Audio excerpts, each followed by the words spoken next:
हम अखन शरद जी के घर में आयल छी आ मोनिका जी के घर में।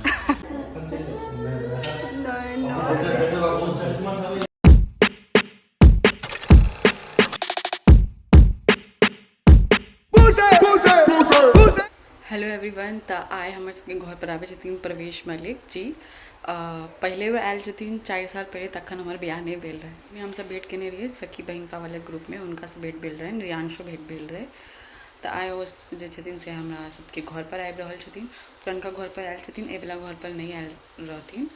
और जखन पुरनका घर पर आयल रहथिन तखन हम नहीं रहिए, मतलब हमर बियाह नहीं भेल रहे। तो आइ ओ आबि रहल छथिन। तो ई ब्लॉग जे छै से हम बना रहल छी। तो देखियो की सब होइ छै। तो आयल रहथिन, तकर बाद हमर सबके शायद बियाह के रिसेप्शन में आयल रहथिन। तकर बाद जे छै से ई अपन भेंट करै छलखिन, लेकिन हम सिर्फ रिसेप्शन, तकर बाद सखी बहिनपा और आइ ओ घर पर आबि रहल छथिन।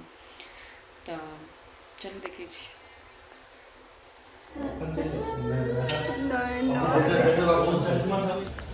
इधर देखू भैया। हाँ चले छी। हाँ आप कहियो। ब्लॉग छिए।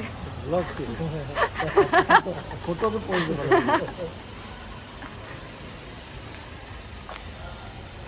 तो किछु बजे कहाँ छी, बजियो। अहाँ बजियो ना। की पूछू हमरा बाजू। हम केहन लागल आपके? हम अखन शरद जी के घर में आयल छी आ मोनिका जी के घर में। नहीं, इनकर घर में। बहुत नीक लागल, बहुत नीक खान पान के बाद हमरा भगा रहल छै। खान पान के लिए कहाँ भगा रहल छै। ये रिलीजो कर जी। हाँ